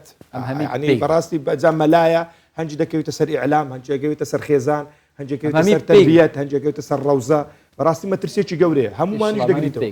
ببوورە مداخلەیەکی گچکە ئەوەی کە گوتت ئەگەر هاوڕێکەت لە تەنیشت با ئەمە لە جگەری کێشان با بنمونە بە جگەری کێشان بێ پێ ئاکتیڤ سمۆکینگ و پاسیڤ سمۆکین ئاکتیڤ چییە ینی ئەوەی چالاکە کە من جگەرەکە دەکێشم پاسیڤ سمۆکین کە من جگەری کێشم مامۆسا لە تەنیشتم دەکێشم بێگومان زەرەدی هەیە پاسیڤ سمۆکین ئەوەی کە لە تەنیشم دەکێشێ لەوانێ باوکتە براتە کەسێکی نزیکە بەتابەتێ ئەگەر ڕێژەی بەکارێنەکە ئەوە کاریگەری خراپی دەبێت الله خودش راضی موفق بن ان شاء الله خودی خیر ام ممنونی ان شاء الله خوشحالی پاشیوا 15 بردام نیوا هیوا رمضانی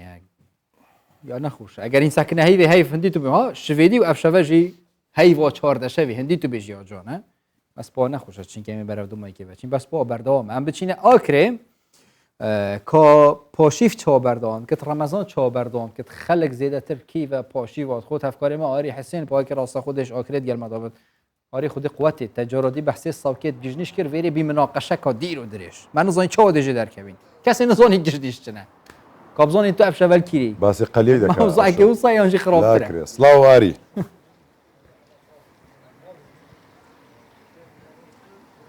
بله سلاف لسر واجی بنیدی آکری یا بناو دنگ بخارنو و خارنان جوان مد گرا در بازبوی دا بحثوان نانان کرین که پاشی ویتنا چکرن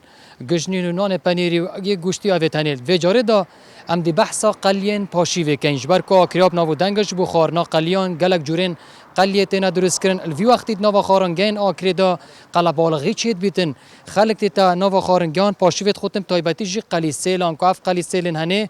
اوای که تایبت تنا درست کرن تایبت جی بو خارنن پاشی واجب کو ام بزانین ایدی چاوتنا درست کرن اوید کوتن ویدامی قلیت خونج بو پاشی و بو چی قلیت هل بجرن از زیاتر خازم کد گلوان پاومایت کو درست کن هر سانجی پاشان دی گلوان اوینایت کد خون ایدی از دست بکیتا ور بگرم واکه خدا نوی خارنگه بو چی خارنگه خدا ناو مهار رمضان بو پاشی و گرینگی دا قلی سیله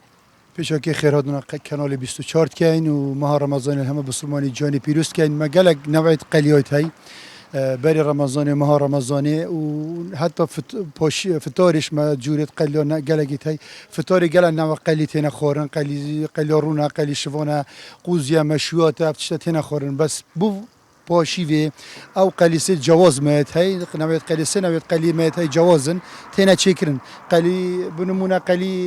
قلی سلا ملاکه قلی سلا مریشکه قلی سلا گوشتیه و قلی سلا گوشتل دل جور هیتا چیکرن و دل دری هیتا صور کرن و قلی سلا مریشکی جی تمانتا و پیواز همه تشتا و داخواز نفری سر قلی سلا یا سپیده یا پاشیوی تیبا دون نبی تیبا بهارات کم بن یا جواز گل یا فطاری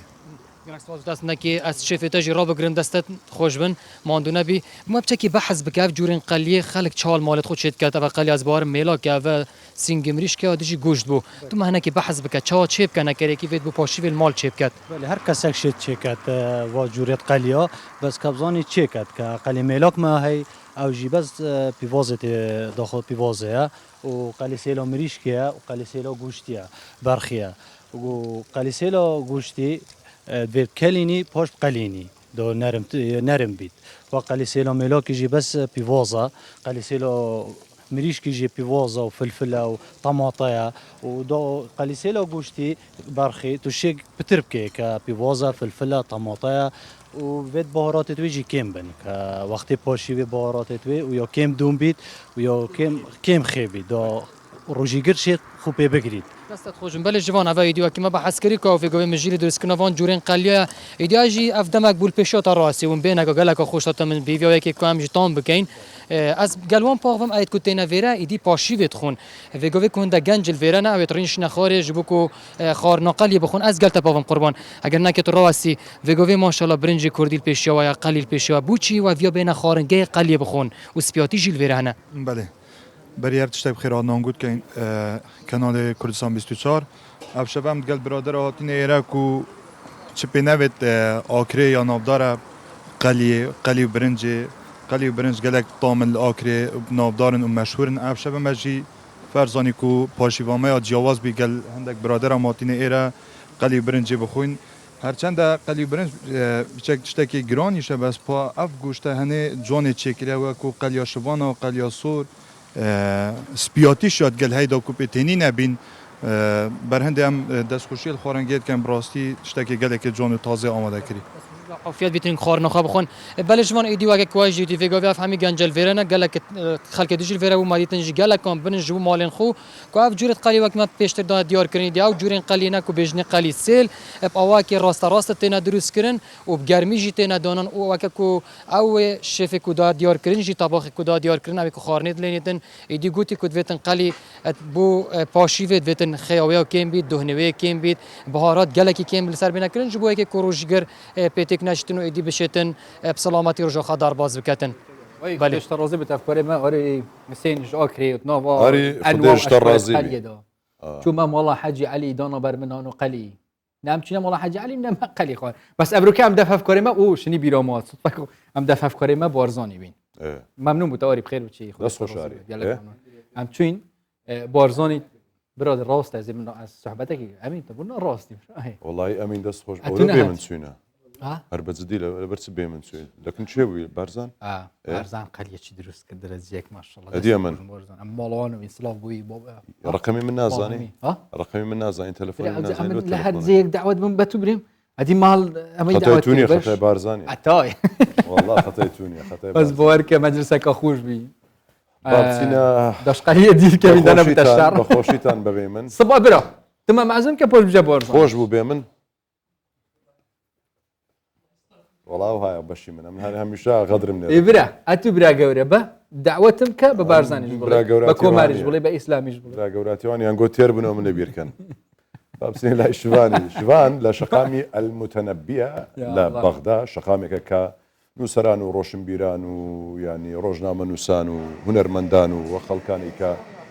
تالاشي زورا وزور لو شقامة دكريت شوان اسلوي بابزانين تباسا شوان صلاة الليبت لشقامي المتنبي تهيا كاريان لاكو والله هندرين ديارة بدري جاي شواني رمضان شقامي متنبي بردوام كراو بلان يعني دو سراجة كدسيان بوكردو تو جاريش كا چالاكي هنري تيدا بيشكر شكله والساقر يعني عبد الله وكاربي بينين بيشنغاي كتاب هي ولا قالوشا بيشتر كم يكبر لي زوار قرب على بو همو جوره خلشي تشيلي بو وچندين چالاكي هنري بيشكر شكله من حزكم لجنجي كودس في القسم بوكا شوكا اوي سبب صدفات ام كره سجادينا وعبد الله ايرم وتصوير كا اما يوتيوبرا وقت كسي ناسراوا قجاكي الاولى بم يعني قجاي كلب سريعتي باروكي خوينيه توانيتي يعني كرارج زور بخوي بيداك الا رقايم قجوا كهيتي و يعني انا خلق تنزيليه دا سكالا قلت لي خوي جانا مصطفى كاظمي كصداني كردو تشو بيني داوي لك روبي اشتر من الشخصيه لك اخوياك مرحبا بك سجاد حسين على هاي بارك او شو تشتغل؟ والله انا هنا اشتغل صار لي من 2011 واللي جاي اشتغل هنا بالباروكه هذا الشارع متنبي والتقاطعات مال بغداد. فاولا حصلت حكى علي انتقادات وهاي فما اهتميت الانتقادات وهاي ناشدت على موضوع انه انتقاد وناشدت على موضوع انه والدتي مريضه وبيبيتي امي مريضات يعني انا اجيب لي علاج بالشهر والله العظيم 250 بالشهر اشتغل بالباروكه واتحمل الذل والهاي والحكي بسبب شنو اجيب علاج لوالدتي وبيبي. فمناشدتي الكاكا مسرور أنا ناشدت هواي ما حد استجاب لي وأني طبعا والله العظيم أقسم بالله الأكراد إخواني أحبهم يشهد علي ربي يجون ناس تقبلهم استقبالي ويعرفوني كل زين بالتواصل الاجتماعي أصدقائهم بكل شيء بالتيك توك هم أصدقائي. فأناشد كاكا مسرور أني يشوف حالتي والله العظيم أنا مظلوم ناشدت الحد ما خلي انا ترجمان بالكردي والله ديار امكن جا سرباري ويكدلي خلق خوشكا وخلق روجانا اللي رسمي يقري ويوتيوبري كي ناس رايشا وتواني وتي لا رجع ام باروكي كلا سرياتي يعني بابلين خلقك زور بخوي راجش سمنا بينهم روجانا اللي خلق رسمي لقلا اقري او سقسي خوش بوكا والله ما الله يعني حالتي تايبت انا كان خوش يعني لما لو بدايشي فتايبت دايشي صوص زور خراب بود هواك بربرسان هاوكاري كان وتايبت سرج حكومتي يعني بكل سنه ومن يعني خلقي كش سام انا كاتونه تيرا عبد الله هاوكار بامانه بيانو وترد مسرح شي كشوان لما نجي رمضاني بيروزا امان بمجوره خلق خبرك انا احكي لنا على شنو شغلكم على جاينا شنو هاي طبلة؟ احنا اول شيء رمضان كريم على امه محمد يا رب ان شاء الله. احنا اجواء ندق بالزقه مال المنطقه النوبه نجي اللي جاي نحلي الشارع مال متنبي نحلي شوي مال اجواء سحور والعالم قاعد ندري ايش فاجواء رمضانيه سووا مال الدمام وسحور. سحور سحور اصحى يا نايم وحد الدايم سحور سحور يا أمة محمد سحور سحور سحور اصحى يا نايم وحد الدايم سحور. امش نريدك اللي بغداد زندو يعني بردام بلشاني يعني رمضان دو بارشان خلقوا جوره خبرك انا مرحبا بك احكي لنا على شارع متنبي. السلام عليكم رمضان كريم على كل كردستان العراق. احنا حاليا في المتنبي واجواء كلش حلوه وإن الشرف طبعا اهل كردستان يجون البغداد واهل بغداد يروحون كردستان وان شاء الله احنا كليتنا واحد ماكو فرق بين كردي وعربي كنا رايه واحده وعلى راسنا وشرفتوا بينا. حبيبي الغالي كاك دير صوت ليبيا ام تيوش لا سليمانيات بس هيك قشتي ايوه هاتونا تيرا تجي عاوزك لنيوان سليماني وبغداد بينن بتعبد لشواني رمضان سلاو لايو لبينراني بتشوار كردستان والله ام جاده مشهوره بجاده متنبي شوني اديب وشاعر وهنرمندان ونوسان ام شونا دوای ئەوەی کە نۆژەنیان کردەوە یعنی دیوێکی جوانی دروست کردووە خەڵکی بەغا ئێواران شەوان یعنی دیێن بۆ ئێرە بۆ ناو خواردن و بۆ چێش خواردن و بۆ جەو گۆڕین و یعنی کۆمەڵێک کتابی لێ و کۆمەڵێک چایخانی لێ و کافتریا و ڕێستۆرانتی لێە دێن کاتەکانی خۆیان لێرە بەسەر ئەبەن جاواز یعنی لە هەموو شارەکانی کوردستانی شادێن یعنی زۆر جا خەڵکی برادری و هاوڕێی خۆمانە بینین لە سلێمانی و لە هەولێرەوە هاتوونە بۆ ئەم شەقامە یعنی هەموو هەستەکەم هەموو شارەکانی عێراقی خڕ کردوتەوە ئەم شوێنە. كاتب خير سلامت بيا خود من ما جاري شي ديك قصه لسر شقامي متنبي كما يسا شقامي متنبي يعني براسي زنديتي بيو ديار ابو بي خلچي زور رويتي كا واوكات بوت شقامي كا تشينو توجو جواز كان خانوادەکان بەرپرسان خەڵکی فەقیر و هەژار نووسار ڕۆژنامەنووس سیاسیەکان هەموو ڕوویتیەکەن بۆی کە بتوانن ئەو کەشەهەوا یعنی تااقەت بڕکێنەی کە لە ڕۆژانی بەغدایە بەتایبەت ئێستا کە ئێمە لە مانگی ڕەمەزانان بۆی بتوان بێنێ ینی جێوێکی تایبەت بۆ خۆیان دروستکەن بەتایبەت ئێمە بینین خانەوادەی کوردی زۆر جار ڕۆکە نێرە لە شوێنە جیاوازەکانەوە دێنە بەغدا و شتێکی کەشت پێ بۆ ئێستا ینی گروپ دروست بووە لە شارەکانی خواروی عێراقا چۆن سەردانی کوردستان و شارەکانی هەرێمەکان ئەم شەقامەوەی کردووە کە دیسانەوە گەشتیار بۆ خۆی ڕابکێشێت و لەگەڵەوە ینی چەندین جۆر جیاواز لە ینی پەرتوک و فرۆشتنی کتێب ئەوانە چالاکی هونەریشی تێدایە و خەڵک گۆرانی ئەڵێ خەڵک شان و پێشکەشەکە خەڵک ینی پێداویستیەکانی قوتابخانەی تایە چەندین جۆر یاریەکرێ بۆیە هەموو ئەمانە وای کردووە کە خەڵک ڕۆکاتە شەقامی متەنەبی و سەرنجی خەڵک بەلای خۆیان ڕاکێشە. جوان زۆر سپاس بۆ تۆ ماندوو نەبی دەستەکانت خۆش بێت. لێ خودش تەڕۆزێت چ بکەین؟ مەکۆدە نەدەنم میوانێت خوب میوانێت ماچوو. خورما خوارد. خورما دانێ. ئەپشتین گیان. چ بووە بینم؟ خورمای دەخۆنیان کولیچە؟ خورمامان خوارد. کولیچەی دەخۆی؟ کولیچە. مەی بەسوونەی حەقەوە ڕێگە شەربەتێکی ببینم. شربتك ما ينو بقى شربت مان هبي اشتك مان هبي ونيا كودت خرمه ويدجي يطلقمينه والله با خرما بي خرمه تمام بس يلا عافية بالبرا ايه هري ما مستا بريزا لا لا لا سريت خويندن بري ايشي دي كذا كان بخوم قاري مزيم لمزقفتي ما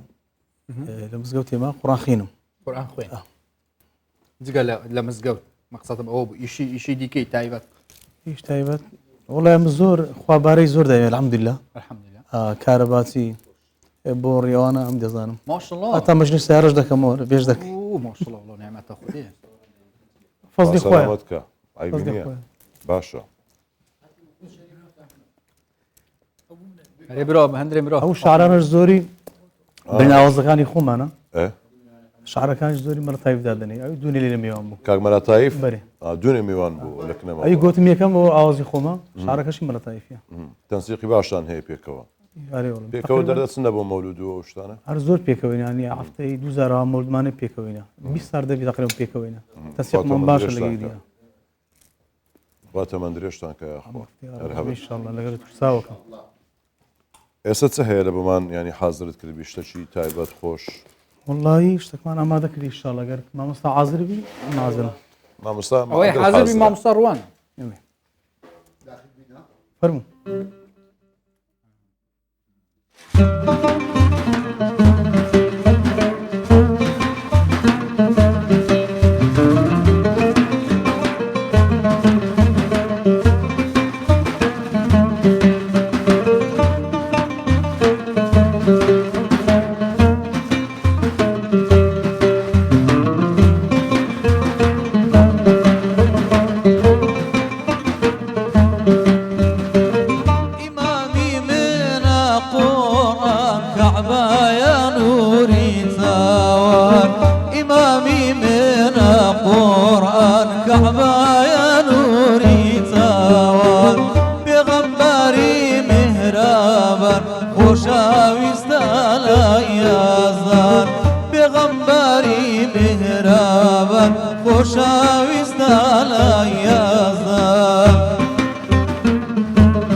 والله يا دي تو دكين كشكات وسردام كشكات وسردام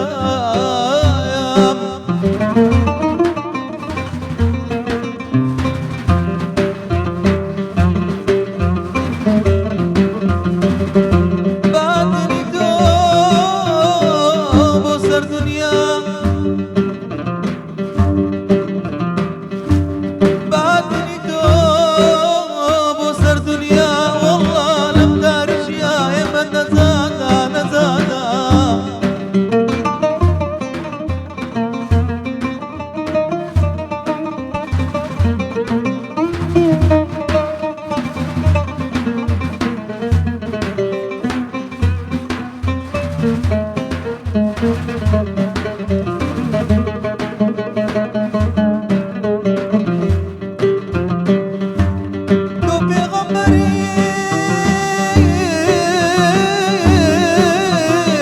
دنيا وقيامة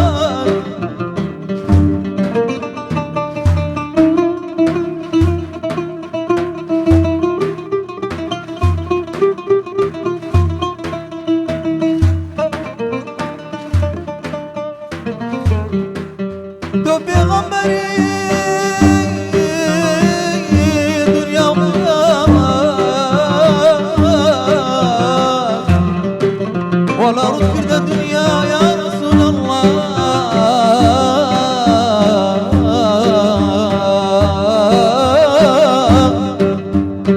رد كرد الدنيا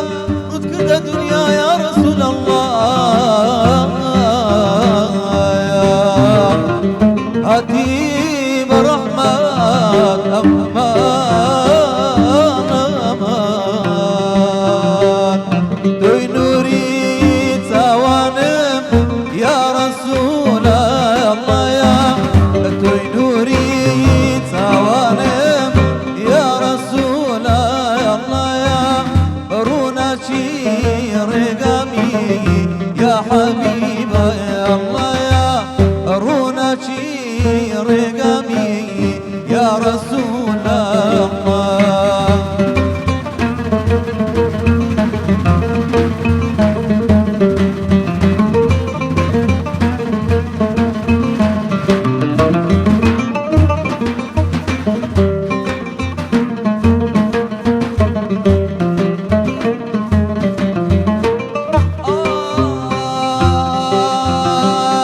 لا أرزو لا أسمع ناوي شكاوى لا أرزو لا أسمع ناوي شكاوى رجين ما بير خوشي بو دنيا قاشاوى رجين ما بير خوشي بو دنيا قاشاوى توي نوري توانم يا رسول الله يا توي نوري توانم يا رسول الله يا بناويتو في غمبار دلمن روشينا يا بناويتو في غمبار دلمن روشينا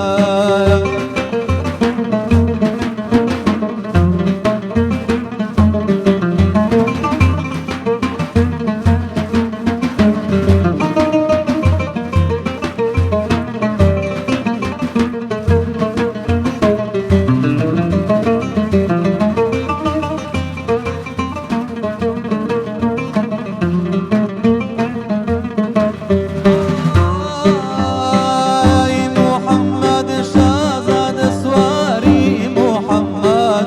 قرآن يدهنا بدياري محمد روخان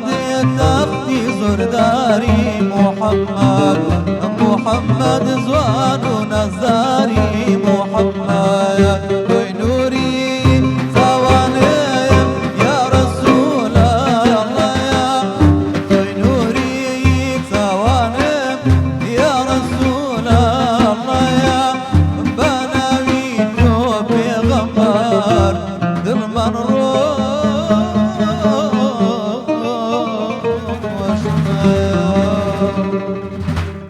مرحبا يا اخوة على بخير محمد بنوا وعلى آل محمد توی خودش هیوادارم بەدرتان بی ماندی زۆریش لێمان ببورن دەرەجەیەک ماندیمان کردن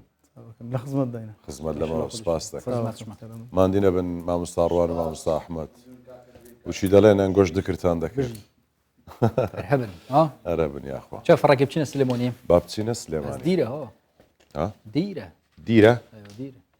دوورە دیرە جامۆمە پەویدی بە خێرا بژم ئارام زوو دەگەینێ گەنجێکی شاری سلێمانی کە خولیای کۆکردنەوەی شتی کەلەپوری هەیە شەوانی ڕەمەزان دوای بەربانک کۆشکێکی بچووکی لە شەقامی سالم داناوە بۆ نمایشکردنی کەرستە کۆنەکانی کە هەیەی دانا دەڵێت دیارە ناوی دانایە ڕاستە بژێوی ژیانم لەسەر ئەم کارەیە بەڵام شەوانی ڕەمەزان خەڵک بۆ زاخاوی دڵ و دەرونیان سەردانم دەکەن گەر شتیش نەکڕن دەڵێن ئاسوودە دەبین بە بینینی ئەم دیمەنە بەتایبەت دوای ماندووبوونی ڕۆژ و گرتنی ڕۆژ و هیلاکی و ئەوانە هەمیشە هەروایە ئەو شتە کۆنانە کە سیر دەکەی خۆشە ینی کۆمەڵک یادگاری کۆن جا چەند شتەکە کۆنتر بێت ئەوەندە لەزەتی سیرکردنی مەسەن ئەزی کەفنم خەڵک وەستی سمت بینت کەیفۆنت ئێستا ئەوە تازە بیرم لەوە دەکرد و جاران ینی ئێستاەوە 15 ڕۆژە پاک نەکرایتەوە خۆشە گوندیبێتی ئەو سابەت بخۆی هەموو شەوان ئەوە کاتی خۆی کە بەکارمان دەینە پاکمان دەکرد جاری لە شاری لە دەستمان دەشکا برینداری دەکردین شوشێ عادی و ئەسلێوانە هەبوو کەس پاچی ناکاتەوە ڕۆناکە ئارام بەختیار ئەم پاکجێ ئامادە کردووە چە کوشکۆ کۆبرەی دانایی سەکرێتشێت کەفنار کابزانین وێرێت چه هەیە هەرە تشتێک گەلەکەت کەون سوزان بەری 100 ساڵان هەموو نازان وڵات چەند ئەوە کۆنە کەوا بینیم زین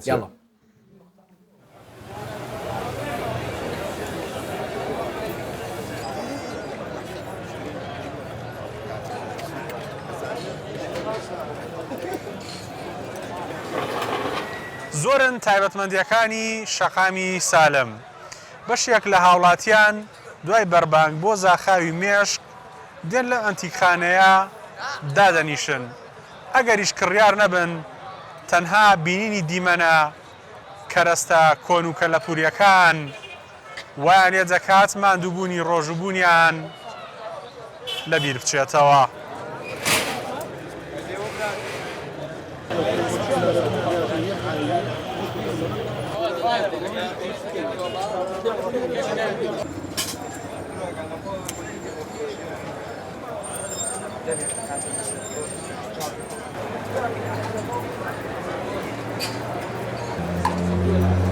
لە شەوانی ڕەمەزانە خەڵک زیاتر حەزەکە بێت شەقامی سالم چونکە خۆتانە زانن بە ڕۆژە خەڵک هیلاکە بە ڕۆژوە بێ تااقەتی وی نییە مەجای ئەوەی نییە بێتە دەرەوە بە شەوان خەڵکێکی یەکجار زۆر ڕۆکەنە ئەم شەقامەکەیەنە ئێرە ئەگەر شتەکەشم لێ نەکرێ یا ڕسمێکە گریا سەری شتەکانەکە مرتاحە بێپی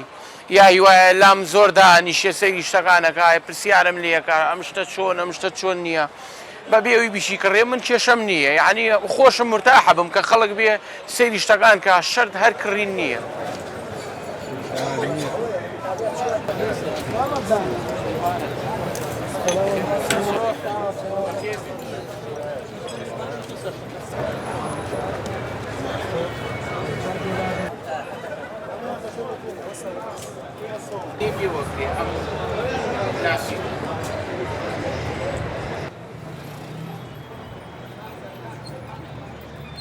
مدەی 6 ساڵە لەسەر ئەم شەقامە شتی کەلەپوری ئەفرۆشم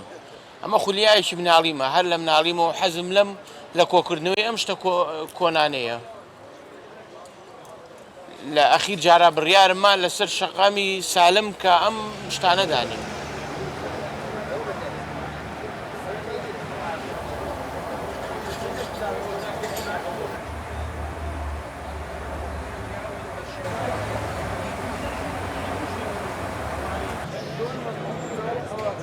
ئەمیشە حەزە یعنی ئەو کەسی کەی کڕێ مرتاحە بێ بەکڕینی ئەم شتانە خۆتانە زانن لێرە گەشتیارێکی زۆر ڕۆکات تێرە خەڵکی بیانی عەرەب زیاتر خەڵکی بیانی زۆر حەزیان لە مشتەیە چونکە ئەمە شتێکی جیاوازە لەسەر ئەم شەقامە کەس کارێکی وای نەکردو شتێکی کەلەپوری دانێ لەسەر ئەم شەقامە.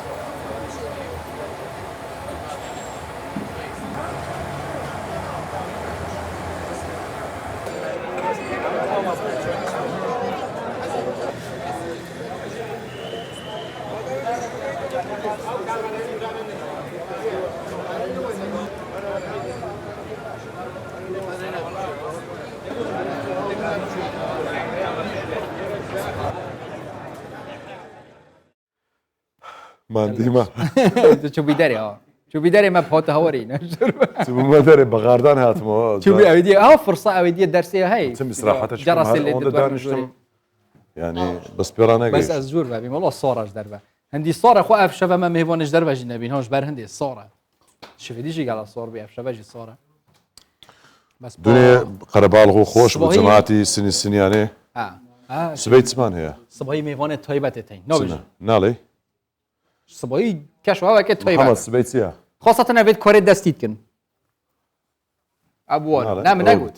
بلا صباحي ساكنة كاري دستي طبعا ديارة جماعتك دين أواني كاري دستي لكن شتي جوان دروس لكن محمد علي كاري دستي لو بديش تشي قلمي محمد علي بيله ميوان تو أم بردوامين طبعا ما مستاج بليكو ها سرود بيجو مولود خوينن باش داری گلک آهنگز جن و گوستنی جید کردن هفکاری معمینی بریم که بحث کرد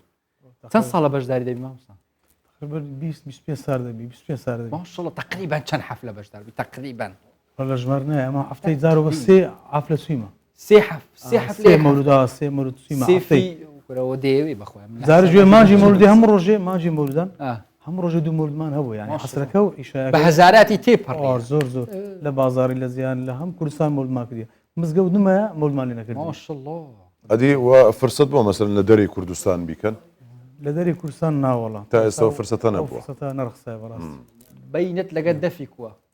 والله دفي لي الدم بس وهاني ما يعني باش صازي بخوم عازف صازي عصدك يستاهل تشهاني كعبه تيسكين اويان اوا اخوي نازم وعود قرانه دفا كيف اشرم ام صاز دري صاز يعني صاز تنبور يعني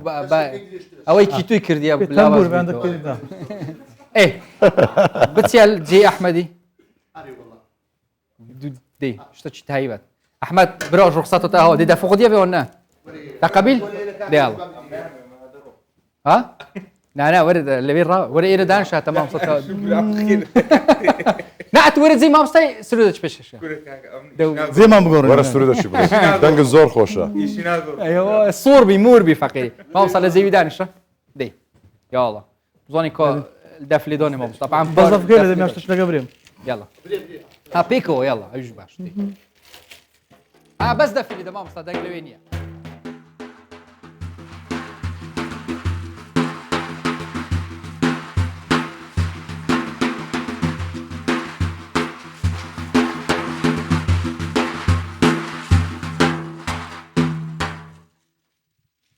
كرد بقى قبولني خرجت شي لقنا من صبري شتي لقلب له لا ما كيلو مايك كي هو تعيشه كمان انت حلكت ما كيلو بدي احمد كرومات زحمه والله نازل اخوي دي ايه والله ايشه كمان قورك دو عقوبه من ندم بريها الاستوى اقرنا بالراس دي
دست خوش بیا دست خوش دست تو دنگ هر دو خوش بیا خب پیقدار دکم یعنی عازم دبنیما بس یعنی معتل جناب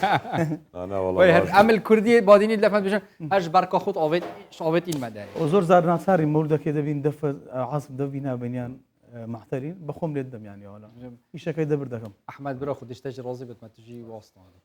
ممنون تجينا ام خاطر خوب خوزين تشتكي كرت 105 دقيقه مونه يكسر خاطر خوب خوزين ما مصطفى اتفاقش في 3 دقيقه ما بو 3 دقائق دبي يلا پاشیوا 15 تا پیشکش کردن سلام علیکم پاشیوا صحت بتو خاطر و صباحی خود هست که ساعتی که دین خدمت ها پاشیوا 16 خود بخیر بنویسید ان شاء الله می قبول بود یلا کرم خاطر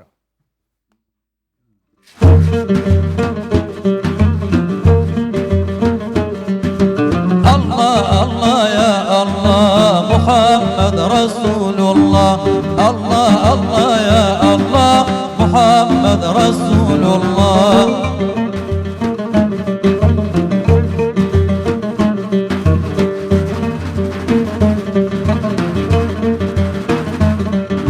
شد بجاني پیغمبر اسلامی گایان دسر سوردا صدات پربون اکتر بوناوار الله الله يا الله محمد رسول الله الله الله يا الله محمد رسول الله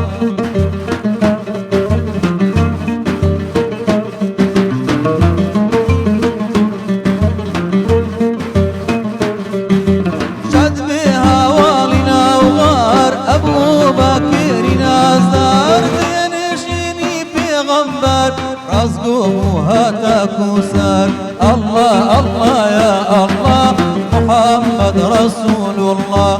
الله الله يا الله محمد رسول الله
الله الله يا الله محمد رسول الله